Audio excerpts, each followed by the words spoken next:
السلام عليكم ورحمة الله وبركاته. هذا الفيديو تعليمي كيفية التقديم على البطاقة الوطنية. بالبداية هنشوف شكل البطاقة الوطنية. هاي شكلها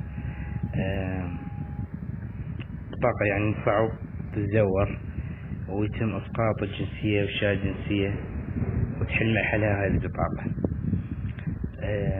آلية التقديم نبدأ ندخل على جوجل ونكتب مديرية شؤون البطاقة الوطنية.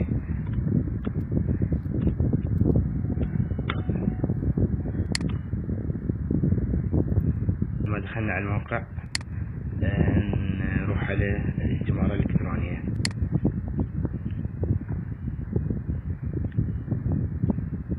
رابط تحميل الاستمارة بالنسخة العربية وتحميل الاستمارة الإلكترونية بالنسخة الكردية. نختار النسخة العربية. هذا الآن تحملت الاستمارة.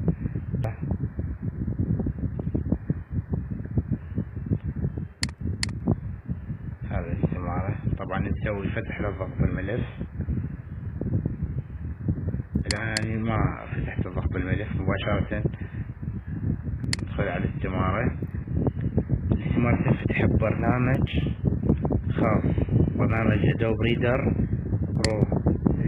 هذا اللي موجود بالموقع. حاول تحميل برنامج من هنا. طبعا نحمل هذا البرنامج. هذا البرنامج صلاحيته 30 يوم، يعني بعد 30 يوم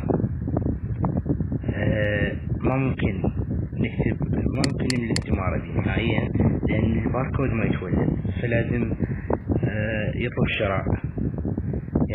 شراء للبرنامج حتى يتمكن من إدخاله. المهم يعني خلال 30 يوم أكيد كل مواطن يقدر يملي الاستمارة قبل هذا الموعد. ريدر ادوب كربوت برو تعمل عليه استمارة حصرا. يعني ليش؟ لأنه أثناء كتابة المعلومات تكون باركود على الاستمارة. هذا ضروري جدا بالمسح الضوئي هناك، يعني من يقوم الموظف الإدخال بمأخذ سكن البطاقة ضروري هذا الباركود جدا. إذن هاي البطاقة الاستمارة تنملي، بعدها تدقق مضابط الشهادة. الآن ندخل على الحجز الإلكتروني. الحجز الإلكتروني معناته أنه تحجز يوم خاص للمراجعة الدائرة اللي نفوس المواطن بها. يستثنى من الحجز 3 حالات، هي حالات الولادة وتأشير الزواج وتأشير الطلاق لا سمح الله، وأيضا شهادة الوفاة، وأيضا أمور القيود، نقل قيد، قسم شرع وغيرها من الأمور. الحجز الإلكتروني عبارة بسيطة، يعني بشكل مبسط تدخل القائمة، تظهر هذه الواجهة، تكتب الاسم الأول، الاسم الثاني، الاسم الثالث، بعدها اللقب، رقم الهاتف، عدد أفراد الأحوال، تختار دائرة الأحوال اللي تنتمي لها، ورقم الاسم الأول، اسم الثاني، اسم الثالث، اللقب، رقم الهاتف، عدد أفراد الأسرة. بعدها دائرة الأحوال، نختار دائرة الأحوال، ثم رقم السجل المدني اللي هو يكون بالأعلى، أعلى هوية الأحوال المدنية. وبعدها ندوس التالي لحين يعطينا موعد للحجز محدد للحجز. إذا هذا اليوم ما رجعت به لإصدار البطاقة، يتأجل يعني اسمك إلى يوم السبت.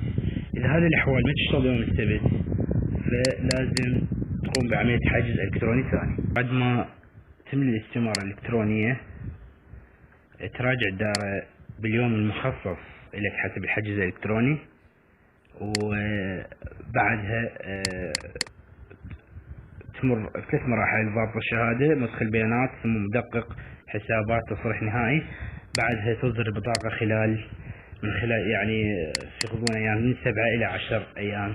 هذه قنواتي على اليوتيوب، إذا تحبون تشتركون بيها.